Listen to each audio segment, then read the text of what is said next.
Hi! Today we're making cathedral window. So, isa na naman to dun sa mga request ng isa nating kaibigan sa Pinay Cooking Lessons. So, para dun sa mga hindi nakakaalam, ang cathedral window is actually gelatin. So, tinawag siya na cathedral window kasi it resembles yung mga stained glass window sa mga lumang simbahan na malalaki. Kasi di ba iba-iba yung kulay niya. Itong ating gelatin today ay lalagyan natin ng iba't ibang kulay ng jelly ace or gulaman. Ang mga ingredients natin for our cathedral window ay nuts unflavored gelatin. So, yung nuts unflavored gelatin, balik ganito ang itsura niya. So, mabibili siya, naka-box na ganito, and then naka-separate siya into packets. Ngayon, alam ko sa Pilipinas nakakabili niyan. But kung hindi kayo makakita, ang gamitin nyo na lang is yung ibang klase ng mga gelatin na nabibili like Mr. Gulaman. So, kung ang gagamitin niyo is yung kagaya sa Pilipinas, yung Mr. Gulaman, parang ang tanda ko is 10 cups ang kailangan mo doon para sa isang packet ng Mr. Gulaman na gelatin. So, dito, ang gagamitin natin na liquid is about mga 5 cups siguro. So, half lang nung isang pakete ang gamitin ninyo. Ngayon, kung makakabili kayo ng Nux na gelatin, mas mabuti. So, ang kailangan natin is 4 envelopes. This is 1 cup ng pineapple juice, 1 can ng condensed milk, 1 cup ng Nestle cream, 1 cup ng cold water, 1 can ng evaporated milk, half a cup ng sugar. Since we're making cathedral window, bali kailangan din natin ng iba't ibang flavor at kulay ng gelatin. So what I have here is actually 4 colors. So I have green, red, orange, and yellow. And if you can find na meron pang purple, mas maganda. Kaya lang itong nabili ko kasi wala, kaya hindi na ako gumamit. Actually here, you can use yung Jelly A sa Pilipinas.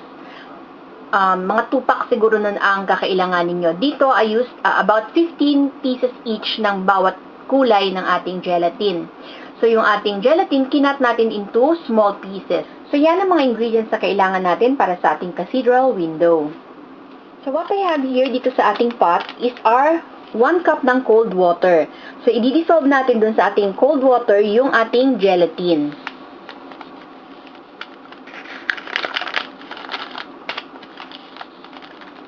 So, i-dissolve lang natin ba dito.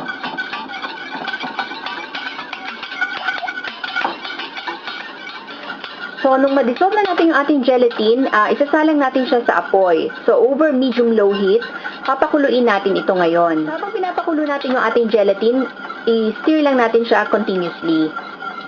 Kukulo na yung ating unflavored gelatin na sinalang over low heat. Ngayon dito, i-add natin yung ating pineapple juice.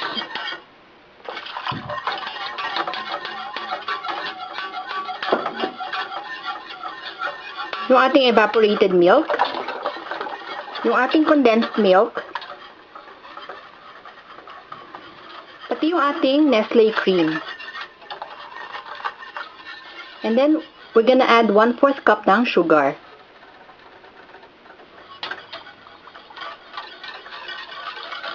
Ngayon, kung gusto niyo ng mas matamis, you can adjust the sugar na ilalagay ninyo. Or kung gusto niyo naman na medyo matabang, pwedeng bawasan ninyo.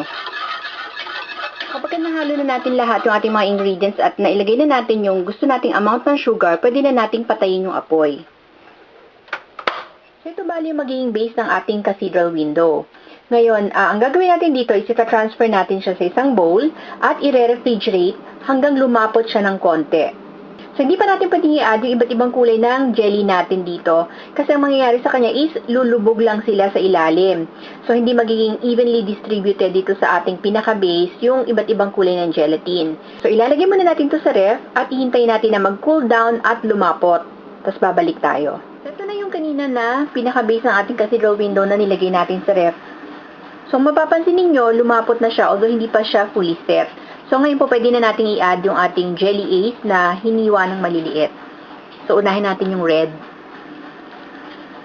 And then yung green.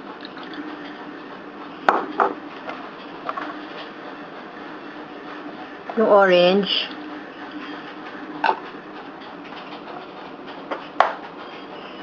At last, yung ating yellow.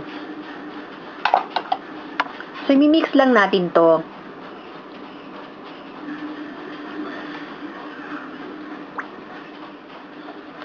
So, So, kailangan medyo ma-mix natin to ng mabuti para yung ating iba't ibang kulay ma-disperse ng mabuti. At kapag nahalo na natin siya na mabuti, ilalagay na natin to dun sa ating gagamitin na mold. So, ang gagamitin natin na mold para dito is a heart-shaped mold. Transfer lang natin yung ating gelatin dito sa ating mold.